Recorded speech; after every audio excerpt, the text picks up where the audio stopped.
Et donc l'État du Gabon qui conforte sa place d'émetteur de référence du marché financier de l'Afrique centrale à travers la cotation de son tout dernier emprunt obligataire de 80 milliards de francs CFA ici à la Bourse des valeurs mobilières de l'Afrique centrale. C'est un grand jour et nous recevons le docteur Louis Bangantolo, directeur général de la Bourse des valeurs mobilières de l'Afrique centrale, le marché secondaire où tous ces titres qui sont émis sur le marché financier de l'Afrique centrale sont cotés une fois que l'opération est terminée. Merci à vous, monsieur le directeur général, d'être là.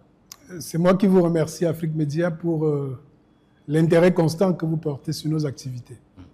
Et on vient de constater, le Gabon conforte donc sa place, plus de 600 milliards de francs CFA désormais d'encours de dette, côté ici à la BVMA pour l'État gabonais, qui arrive donc en tête avec 46% des parts de marché, suivi par l'État du Cameroun. On va en parler. Alors, est-ce que, pour vous, quel est le ressenti que vous avez quand vous avez une arrivée comme celle-ci de l'État gabonais qui est déjà votre émetteur de référence? C'est un sentiment de fierté. C'est un clin d'œil en réalité. Nos activités reposent essentiellement sur des émetteurs qui viennent régulièrement solliciter l'épargne publique et coter leurs titres. Donc quand je vois quelqu'un qui devient le premier de la classe, l'État du Gabon, je suis très content et surtout, après avoir entendu la présentation des résultats de l'opération par l'arrangeur, je suis très content de savoir que cet instrument de financement, qui est le marché financier régional, est vraiment un facteur d'intégration. Parce que financement, les 80 milliards sont levés auprès des pays frères, la majorité.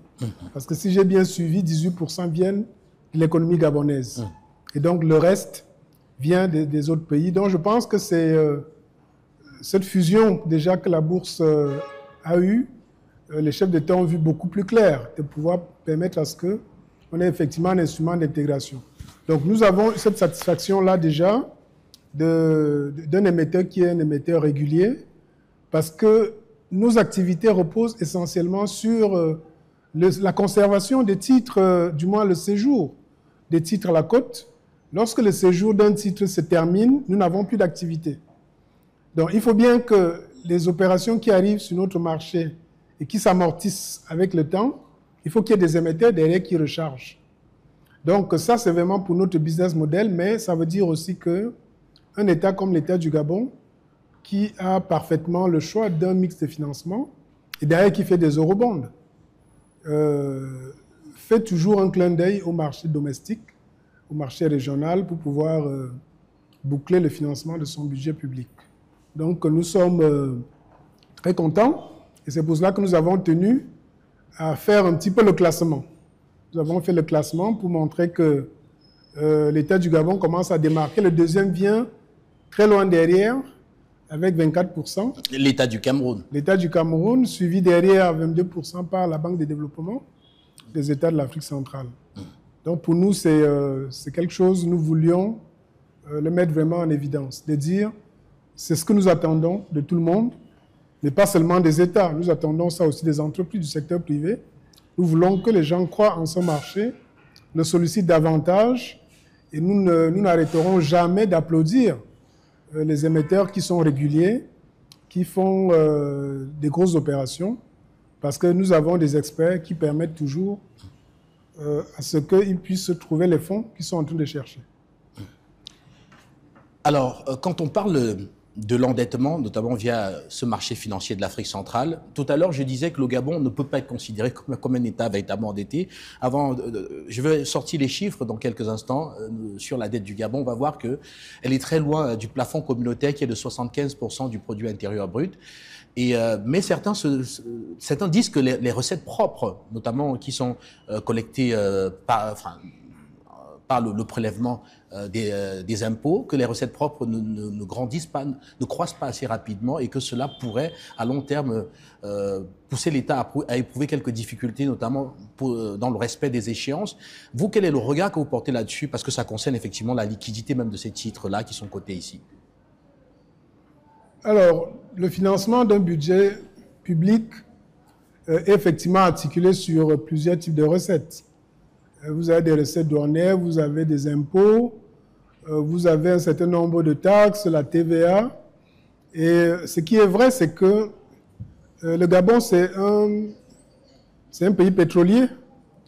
C'est un pays pétrolier et qui dans le cadre de ce qui est appelé aujourd'hui le Nouveau Gabon, c'est-à-dire c'est un cycle qu'ils essaient de renverser pour pouvoir mieux diversifier l'économie et avoir plusieurs autres sources de recettes.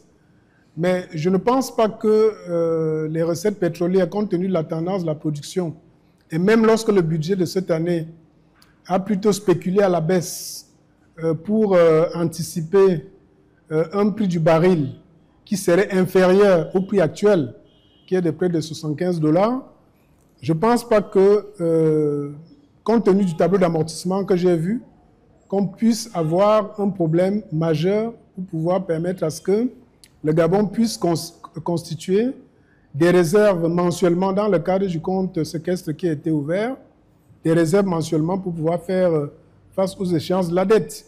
Au contraire, le pays est en pleine croissance parce que, comme vous savez, les dirigeants du Nouveau Gabon sont très agressifs en matière d'infrastructure. C'est tous ces travaux-là qui dopent aussi la croissance. Ils sont aussi en train de regarder un certain nombre d'arriérés de salaires sur les fonctionnaires, sur les retraités. Et donc tout ça dope un petit peu la demande intérieure et ça stimule la croissance économique. Parce que quand il y a la croissance économique, il y a création de richesses. S'il y a création de richesses, le produit intérieur brut doit augmenter. Donc nous n'avons pas des indicateurs aujourd'hui qui nous font croire que la tendance, la vigueur de l'économie gabonaise pourrait souffrir de quelque chose et pourrait compromettre le remboursement de cet emprunt qui d'ailleurs est sécurisé par un compte qui est ouvert au niveau de la Banque centrale et qui permet à ce que, à périodicité mensuelle, la Banque centrale va se servir dans le compte unique des trésors qui est le compte de centralisation des recettes pour prendre juste la mensualité et la mettre de côté. Donc, l'opération est remboursée dès le premier mois qui suit l'ouverture du compte séquestre. Donc, nous ne voyons pas de signe d'alerte qui puisse nous permettre de penser qu'il va y avoir un retournement de tendance majeur. Ça veut dire que l'économie va s'asphyxier. Donc, nous ne voyons pas. C'est-à-dire le budget du Gabon pour 2025, c'est 4205 milliards. Et c'est un budget en croissance. C'est un budget en croissance. Donc, ils ont bien déjà identifié les niches qui reposent aussi sur la diversification, le programme de diversification de l'économie, les programmes d'économie même, c'est-à-dire de la dépense publique. Comme vous avez vu dans les médias, nous avons vu que le ministre d'État en charge des Finances, qui est le PCA, aussi la bourse, a commencé à s'attaquer au beau public. Ça veut dire qu'il y a des ministères qui sont dans des villas et vous payez à un propriétaire d'une villa 50 millions le mois pour héberger un ministère. C'est-à-dire que ça n'a pas de sens. Donc, je pense que tout cela est en train d'aller plutôt dans un très bon sens. Alors, tout à l'heure, je parlais des chiffres, monsieur le directeur général, je vous les apporte maintenant. La dette du Gabon, 59,1% du produit intérieur brut. On est très loin du plafond communautaire qui est de 75%. De ce côté, pas de problème. Alors, côté mobilisation des ressources propres, on voit par contre... voilà une sorte de diminution parfois. On est souvent passé par 15,9%, on est redescendu à 11,4% parfois. D'aucuns estiment que cela va être, avec notamment l'arrivée à la tête du ministère des Finances d'une personnalité ou alors d'une figure emblématique comme Henri-Claude Ohima qui est toujours le patron du plus grand groupe bancaire de la sous-région. D'aucuns estiment que cela devrait permettre de faire ce qu'il faut, notamment pour augmenter les recettes propres de l'État gabonais. Tout à l'heure, vous avez parlé de la réduction notamment des dépenses, avec notamment les ministères qui vont être relogés dans les sphères ministérielles qui sont construites à Libreville actuellement et qui sont de la propriété de l'État gabonais. Donc on peut voir qu'il y aura une amélioration de ces recettes forcément, notamment avec... d'un côté, la nationalisation d'un certain nombre de sociétés pétrolières qui devraient aussi augmenter ses recettes. De ce côté, on pourrait dire qu'il n'y a pas d'inquiétude concernant la qualité de la signature donc, de l'État gabonais. Alors maintenant, pour revenir à la cotation de ce jour et parler un peu notamment de l'arrangeur, à savoir BEMS. Alors tout à l'heure, vous leur avez fait beaucoup d'éloges. Alors, comment, est-ce que c'est pour les encourager ou alors est-ce que vous vouliez par là dire que désormais le marché financier de l'Afrique centrale devrait compter avec cette société? Et pourquoi? Voilà. Avant de répondre à la question de pourquoi l'éloge à cette jeune société de bourse, je voudrais dire que lorsqu'on parle de la difficulté à mobiliser les ressources propres, ça peut relever des problèmes de gouvernance. Si j'ai la difficulté à mobiliser, il se passe quoi? C'est qu'en réalité, peut-être que là où l'État doit constater un droit, c'est peut-être un individu qui se sert et ferme les yeux. Et je pense que nous sommes très regardants de ce qui se passe actuellement au Gabon parce que nous pensons que c'est une situation qui va servir d'exemple pour un certain nombre de pays, c'est-à-dire d'injecter un petit peu du sang du secteur privé pur pour pouvoir gérer une administration presque comme une entreprise, de faire des audits, de demander la performance, de gérer des recettes, de gérer des dépenses lorsqu'on n'a pas encore compris sur ce qui se passe. Et nous pensons que c'est cet élan vers l'amélioration de la gouvernance qui va vraiment jouer pour que si on avait un taux de collecte des recettes douanières de temps, avec une déperdition de temps qui est liée à la gouvernance. Je n'ai pas besoin de faire un schéma pour que ça se comprenne. On pourra les mobiliser à hauteur de 100%, tel que cela, sans préjudice pour les comptes publics. Maintenant, s'agissant de la société de bourse BEMS Securities,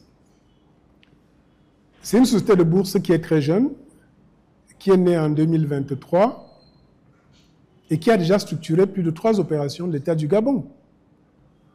Donc, voilà un acteur qui se préoccupe d'exercer son agrément dans le cadre de ce pourquoi il a été agréé. Nous avons des acteurs, ils sont 26, comme vous le savez. On a actuellement 26 sociétés de bourse aujourd'hui. Il n'y a pas 8 qui interagissent régulièrement avec la BVMAC. Où sont passés les 18 autres qui pourtant, visiblement, équilibrent le compte d'exploitation sans faire du placement, sans participer à de l'arrangement, ni à du co-arrangement, ni à de la prise ferme, ne font aucune activité. Ils sont certainement dans des activités pour lesquelles le régulateur aujourd'hui a étendu un petit peu son scope de régulation.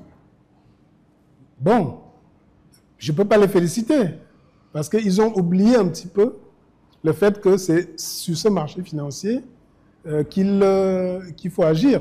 C'est la mission première qu'on leur a confiée. Et donc, je leur fais ce clin d'œil aussi parce que l'année dernière aurait pu être une année presque blanche pour la BVMAC. Nous avons coté silencieusement. Et derrière cette opération, on voulait la coter silencieusement. C'est BEM Security qui a insisté qu'il faut faire une cérémonie de première cotation, qu'ils ont d'ailleurs pris en charge. Donc, nous avons coté, grâce à eux, des opérations qui ont été structurées par eux en 2024 pour le compte de l'État du Gabon, mais aussi par un autre arrangeur, que je ne citerai pas ici, et qui nous ont permis de comptabiliser sur la ligne État du Gabon 372 milliards l'année dernière. Sinon, pour la BVMAC, ça aurait pu être une année très mauvaise parce qu'entre-temps, nous n'avions que 8 milliards d'Alios et 54 milliards de la BDAC. On devait passer l'année comme ça. Ils avaient fini de structurer les transactions et donc nous avons nous-mêmes, au niveau de la BVMAC, changé un peu de logiciel. De dire, nous n'avons plus besoin de voir un émetteur pour coter son titre. Je n'ai pas besoin de voir l'émetteur, je peux coter son titre. Et donc, ça contribue à nos mots d'encouragement qu'on leur a adressés pour dire, surtout, comme dirait quelqu'un, un seul mot, continuez. Absolument. Continuez. En parlant du président de la République du Cameroun, son excellence. Surtout ne déviez pas de cette trajectoire. Ne déviez pas de cette trajectoire. Nous pensons que c'est une trajectoire qui permet même à une entreprise, à une société de bourse, de pouvoir équilibrer son compte d'exploitation, de pouvoir se faire une certaine notoriété, de pouvoir avoir un know-how, et puis de pouvoir permettre à ce que l'écosystème, c'est-à-dire que ce soit le DCU, la COSUMAF, la BVMAC, que nous aussi, on trouve notre compte dans les activités. Parce que si la COSUMAF n'a pas de dossier sur lesquels statuer, ils vont s'ennuyer. Si la BVMAC n'a pas de titre à côté, on va s'ennuyer. Le dépôt central n'a rien à conserver. Tout le monde va s'ennuyer, le marché va s'arrêter. Parce que les agréments ont été donnés de sorte que seules les sociétés de bourse peuvent être les intermédiaires pour aller chercher les émetteurs et les amener sur le marché. Personne d'autre ne peut le faire. On peut parler à des entreprises, mais on ne peut pas structurer les transactions jusqu'à ce qu'on cote un titre à la bourse.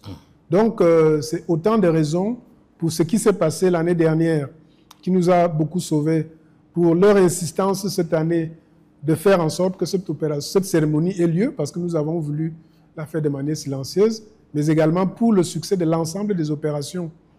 Dans un laps de temps où ils sont nés en 2023, quand vous voyez déjà le nombre de centaines de milliards qu'ils ont déjà permis à cet émetteur de lever, on ne peut que les applaudir.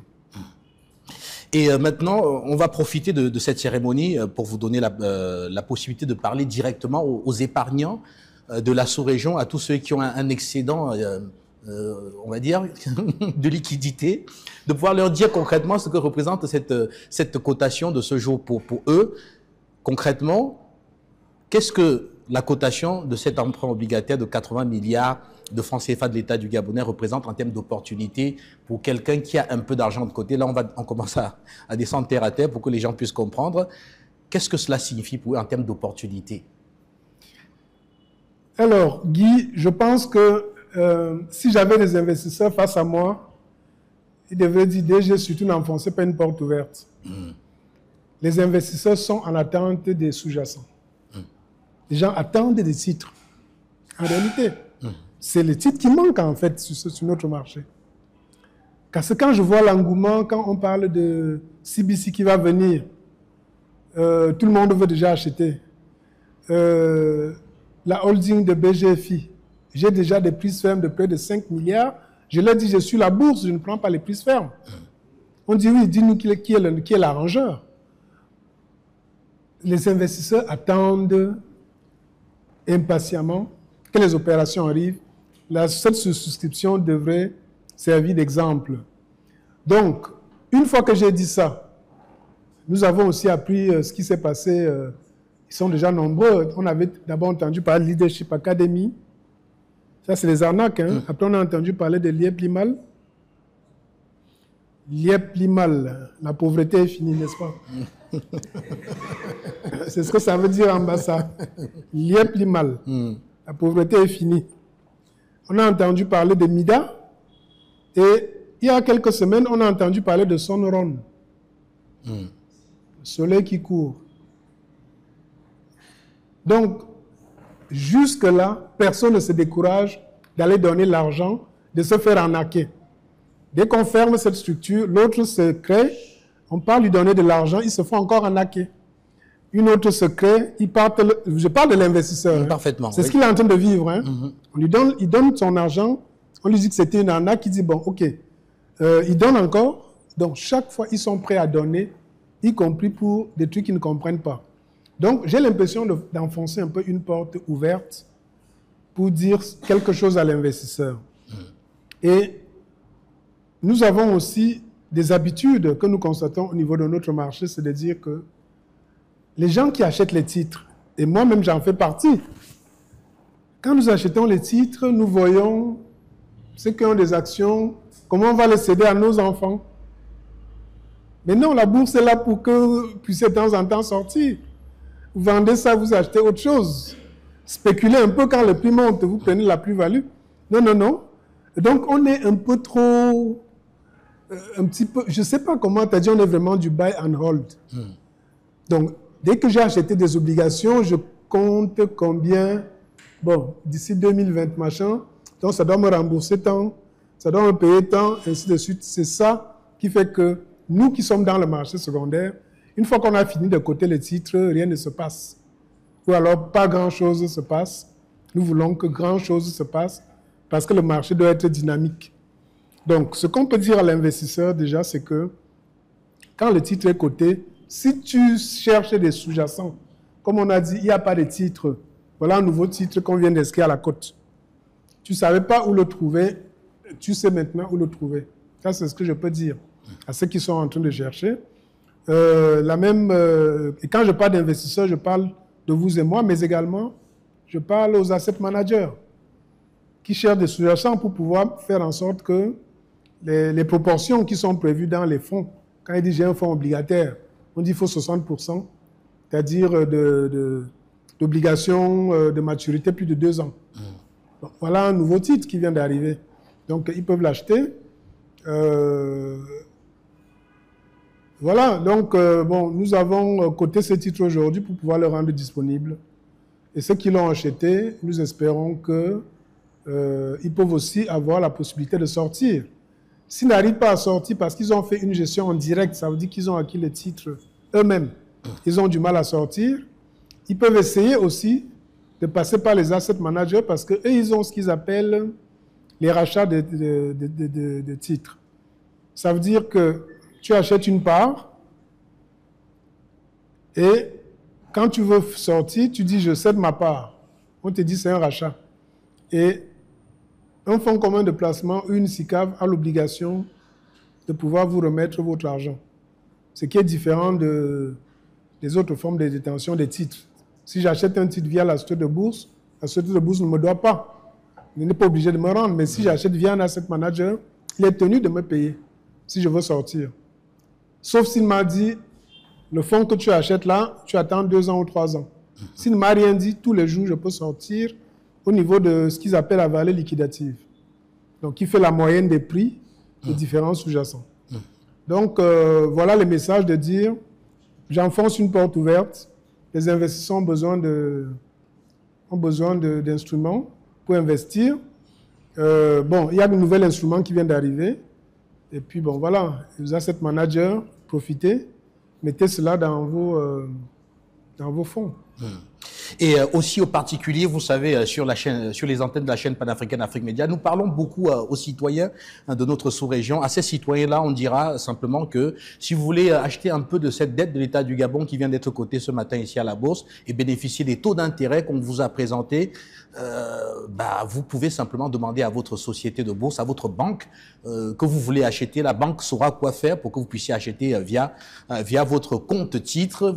Pas besoin d'aller vous aligner quelque part ou bien de signer des papiers toute la journée pour arriver à cette opération. La société de bourse ira elle-même sur la plateforme de cotation de la BVMA pour vous permettre d'acquérir ces titres et vous allez simplement recevoir un message. Et voilà, monsieur le directeur général, avant de sortir, peut-être évoquer un peu les perspectives. Tout à l'heure, j'ai entendu des noms assez importants de sociétés qui sont annoncées ici à la Bourse. Pouvez-vous peut-être nous en dire un peu plus afin que surtout les particuliers, les gens qui ont de l'argent à la maison, qui puissent déjà voir comment faire pour peut-être garder une partie pour ces sociétés-là qui vont vendre une partie de leur capital ici à la BVMA bientôt. Merci pour cette question sur les perspectives. Dans le deal pipe qui est plus ou moins certain, sur l'obligataire, je peux annoncer ici qu'il y a une opération qui est conduite par la SNPC, qui est l'équivalent de la SNH, au Congo, un emprunt obligataire de 100 milliards. Donc, dans les dernières nouvelles, cette opération avait déjà atteint un taux de souscription de 50%. Donc, c'est une opération qui a été un petit peu retardée parce que le Cameroun n'a pas encore réagi. Parce que comme vous avez entendu tout à l'heure, le Cameroun est souvent le pays ou l'économie dans laquelle on vient boucler, c'est-à-dire une levée de fonds. Donc, le Cameroun n'a pas encore complètement réagi. Donc, ils sont encore pour parler avec un certain nombre de grands acteurs, que ce soit les fonds d'investissement, les fonds de pension, Les asset managers, ils sont encore en discussion. Et quelques compagnies d'assurance. Donc ça, c'est une première opération. Si les acteurs voient quelqu'un qui les démarche pour cette opération-là, il faut qu'ils comprennent qu'elle est authentique. Donc la SNPC. Une autre opération sur les obligations, ils ne l'ont peut-être pas annoncé, mais nous sommes dans le groupe projet. C'est une inclusive bond, donc un bond social de 10 milliards qui va être lancé certainement par ACEP Cameroun. ACEP qui a coté il y a quelques semaines son tout dernier emprunt obligataire ici à la BVMAC. Tout à fait, tout à fait. Donc il a été choisi, il a été shortlisté pour être émetteur d'un inclusive bond qui a déjà reçu son label d'inclusive. Donc c'est une opération qui est attendue au deuxième semestre. C'est-à-dire, donc ça c'est sur l'obligataire. Je pense qu'il y a... je peux aussi annoncer, c'est-à-dire que le ministre des Finances du Cameroun a mis en place un groupe de travail récemment dans lequel participera la BVMAC pour réfléchir sur comment intensifier le recours de l'État au financement long via le marché financier domestique, le marché régional. Parce que comme vous savez, l'État du Cameroun, l'année dernière, ils avaient fait, je crois, 3 eurobonds, c'est-à-dire de presque 500 milliards, avec des conditions qui peuvent être élevées, avec en plus, c'est-à-dire tout ce qui est problématique de change. Donc l'État est en train de réfléchir sur est-ce qu'il y a des fondamentaux qui sont là, qui permettent à ce qu'ils puissent venir sur des maturités longues, peut-être 10 ans, peut-être 15 ans. Les maturités peuvent être très longues. Il y a même les emprunts obligataires perpétuels, ça existe en fait, qui ne se remboursent jamais. Donc l'État est en train de réfléchir sur la profondeur du marché, la maturité des investisseurs, est-ce qu'ils peuvent donner des maturités assez longues pour pouvoir définitivement tourner un petit peu le dos, que ce soit sur le marché monétaire, qui a un rythme de remboursement qui est assez stressant parce que comme tout est dû in fine, vous remboursez in fine. Ça veut dire que pendant 5 ans, vous payez des intérêts. À terme échu, vous avez un 500 ou 400 milliards. Qu'il faut encore sortir. Qu'il faut payer d'un coup. Donc, or, sur le marché financier, nous avons des possibilités d'amortir, de différer quelques années. Donc, ça, c'est les 3 projets sur tout ce qui est dette, les produits de fixed income, comme on les appelle. Sur tout ce qui est IPO, les projets qui sont dans le pipe et pour lesquels nous pensons qu'il y a vraiment de chances qu'ils aboutissent, il y a l'IPO de la holding de BGFI. Très attendu, oui. Très attendu parce que c'est une opération qui... Bon, aujourd'hui, la BVMAC se vante avec les 6 entreprises qui sont là, d'avoir une capitalisation boursière de 460 milliards. On est très content que 6 entreprises nous donnent ça. Si la holding vient, elle seule, elle va dépasser 1000 milliards. Absolument. Donc, je ne sais pas si vous voyez un petit peu la taille du groupe BGFI. Du groupe qui arrive. Oui, oui, oui. Donc, c'est assez impressionnant quand même comme opération, sachant que le deal lui-même, qui va concerner environ 10% du capital de la structure, sera un deal d'une centaine de milliards. C'est-à-dire c'est les fonds qu'il faut lever sur le marché. C'est une centaine de milliards. Et ce que je peux faire comme clin d'œil sur notre règlement général, c'est que toutes les émissions d'actions qui vont se faire cette année, depuis que le règlement a été adopté, de toutes les façons, se feront sous le régime du fractionnement. Absolument. Ça veut dire même si vous valorisez votre titre à 500 000, il ne sera jamais vendu à 500 000. Vous allez rentrer dans vos statuts, fractionner, pour venir le vendre à 2 000 ou à 3 000. Absolument. Et je crois que, comme c'est déjà une disposition réglementaire, personne ne va plus échapper à cela. Donc on a cette holding qui va arriver au deuxième semestre.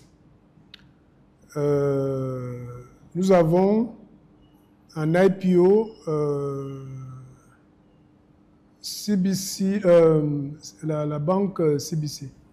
Parfaitement. Que l'État annonce, hein. L'État annonce, bon, on ne sait pas exactement où en sont les négociations, mais c'est une opération qui est très attendue.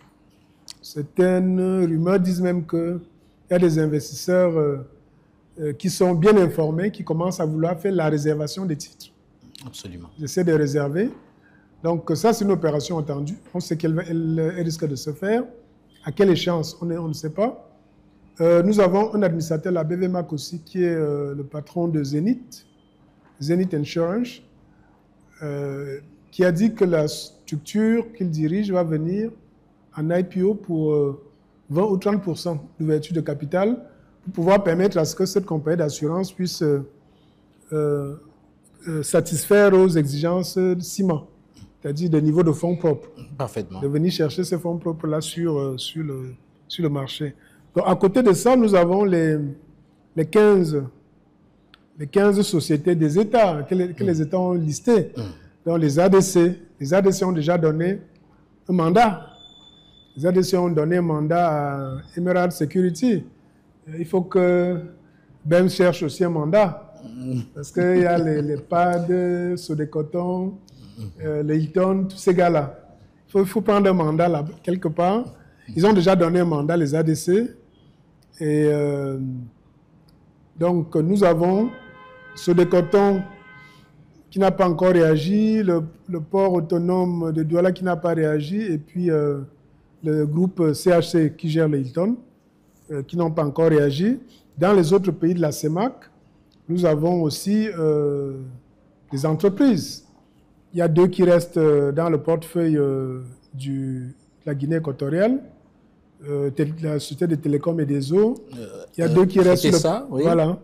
2 qui restent et sur... CERESA, 2 sociétés publiques tout à fait. guinéennes, et dont l'inscription à la côte est une grande préoccupation ou alors une grande priorité gouvernementale. Tout à fait. Et c'est la société d'ailleurs, Ban Sociedad de Valores, qui doit les encadrer afin qu'elles puissent arriver très rapidement à la côte. Tout à fait. Et quand vous parlez de ces deux-là, les autorités de Guinée équatoriale portent un espoir sincère sur la capacité du marché financier à permettre à ce que la transparence dans la gouvernance de l'entreprise permette de restructurer l'entreprise. Absolument. Et donc ces entreprises ont été choisies juste pour que leur gouvernance soit vraiment améliorée. Absolument. Ça, c'est vraiment l'information que nous avons de sources internes au niveau des autorités. Et si nous vous envoyons un nom, c'est parce que nous voulons voir beaucoup plus clair dans la manière de gérer. Donc, au niveau du Gabon, il y a encore 2, mais je pense qu'avec le nouveau patron des participations, parce que le ministre d'État, le PCA, il est aussi ministre des participations. Donc, je pense qu'il va peut-être revoir la liste, parce que parmi cette liste, vous avez un project financing, c'est-à-dire la façade maritime du pont Triomphal, qui est un projet de digue, en fait. De dire, bon, on va augmenter la superficie de Libreville. Donc, on fait une digue, on pousse un peu sur la mer, comme on a fait le port de Kribi. Donc, vous poussez, vous augmentez un petit peu, et après, vous sortez une cité financière, avec des centres de conférences. Donc, c'est un projet assez complexe, mais bon, il est en train de se dérouler, et c'est un projet qui a déjà bénéficié de 2 opérations de levée de fonds sur le marché par placement privé de 20 milliards. Donc, mais est-ce que c'est une opération qui doit rester dans la liste? Nous ne sommes pas sûrs. On va en parler au ministre d'État. Il va certainement mettre d'autres sociétés. Le Congo a 4 entreprises, dont une est quand même assez bien gérée, c'est-à-dire c'est Congo Télécom. Donc nous pensons que Congo Télécom peut être prêt. Il y a la Centrafrique aussi. La Centrafrique, dans les entreprises centrafricaines, notamment Enerca et ceux qui sont dans la distribution de l'eau, il y a un certain nombre de problèmes au niveau de la gestion du patrimoine. Donc, nous avons fait des diagnostics, on a fait des due deals et on a donné un peu quelques orientations au gouvernement sur ce qu'il y a comme prérequis à faire avant de pouvoir faire en sorte que ces entreprises soient éligibles à la cote. Donc, voilà un petit peu nos perspectives. À côté de ça, nous espérons que le nouveau règlement général qui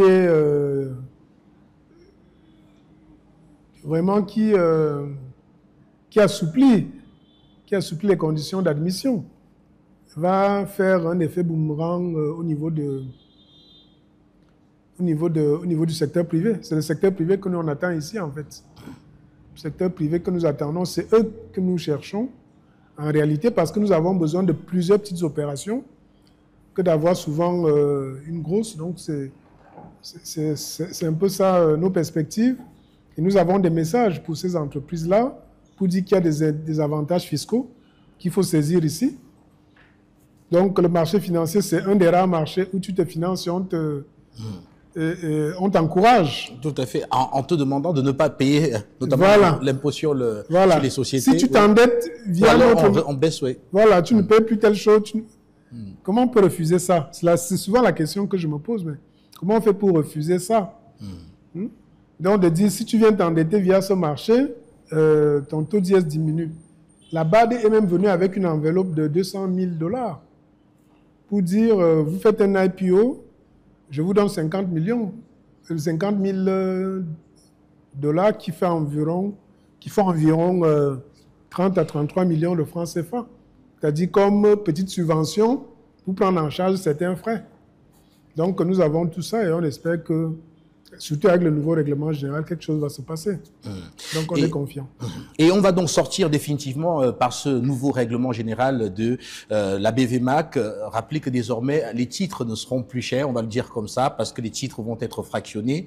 2 000 francs, 3 000 francs. D'ailleurs, le forum Talk Invest, qui se tient dans 10 jours exactement, ici même au siège de la BVMAC, porte sur la facilité désormais disponible pour les ressortissants de la sous-région de pouvoir placer même un billet de 1000 francs CFA sur une action et être actionnaire d'une société, commencer à apprendre du marché et commencer à toucher les intérêts ou alors commencer à avoir un revenu sur l'argent placé et à partir de là, intégrer le système financier sous-régional et faire en sorte que l'inclusion financière soit.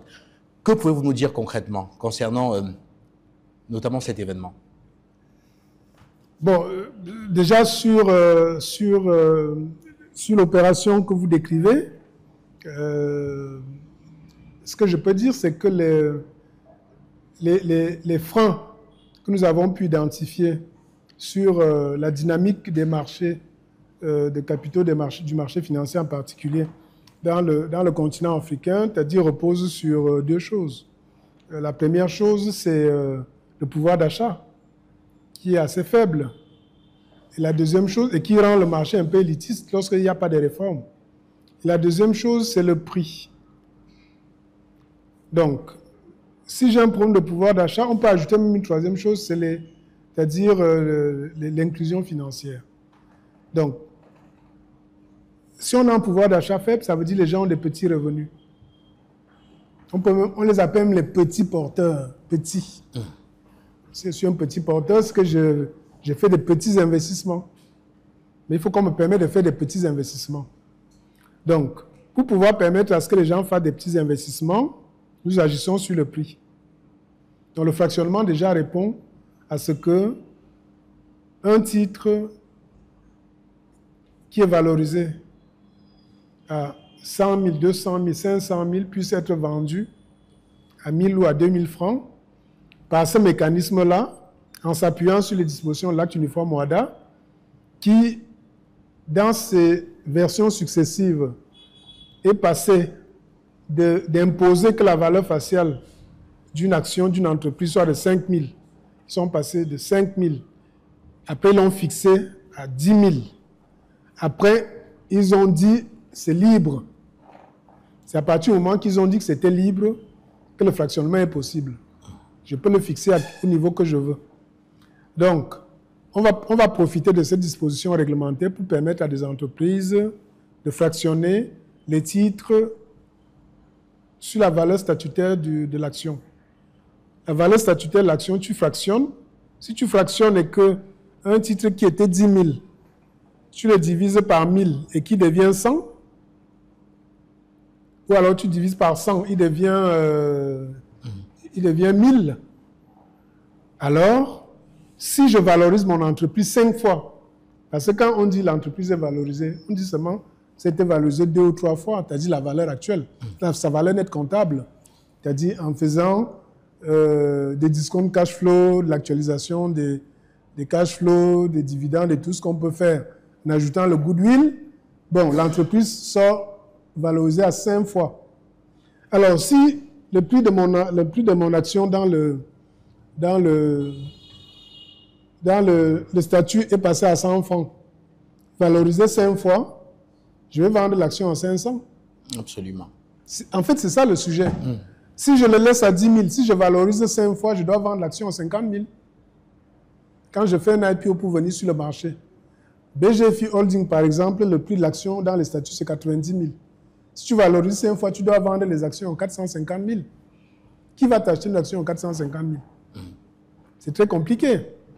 Donc, on fractionne ici et on extrapole le coefficient de valorisation sur le titre vendu fini. Donc, ça c'est les deux premières choses, donc de dire, problème de pouvoir d'achat, on le règle en divisant le prix. Absolument. Le problème du prix, on s'appuie sur OHADA pour pouvoir faire en sorte que la valeur unitaire d'une action soit le plus faible possible. Et maintenant, ça nous permet d'avoir une inclusion si nous résolvons une dernière chose. La dernière chose à résoudre, c'est quoi? C'est les canaux. On a un faible taux de bancarisation, et très faible. Aujourd'hui, acheter un titre, c'est-à-dire pour socle ou pour canal principal, c'est-à-dire le compte bancaire. Il n'y a pas de compte, vous ne pouvez pas acheter le titre. Parce que, bon, les gens disent non, il faut ouvrir un compte. Bien évidemment, il y a certaines sociétés de bourse qui commencent déjà à modifier un peu ça. Ce que nous voulons, c'est que le wallet devienne un moyen de paiement pour les instruments financiers. MTN, Orange Money, sans publicité. Tout à fait, qui deviennent les instruments. Et une fois qu'on a déjà mis le prix d'une action à 500 francs, possibilité d'acheter via le téléphone portable, nous avons déjà fait 50% du chemin. Pourquoi 50%? Parce que tout simplement, une fois que tu fais ça, tu vas créer dans les opérations de back-office beaucoup trop de petites opérations qui ne peuvent pas être traitées manuellement. Donc, il faut maintenant trouver une plateforme. Il faut trouver numérique, des plateformes, oui. des providers, c'est-à-dire qui automatisent tout le processus. Et c'est ça le plus important. Absolument. Merci beaucoup à vous, Monsieur le Directeur Général, d'avoir marqué cet arrêt du plateau de la télévision panafricaine. C'est moi qui vous remercie. Et vous êtes toujours les bienvenus. Merci, Monsieur le Directeur Général.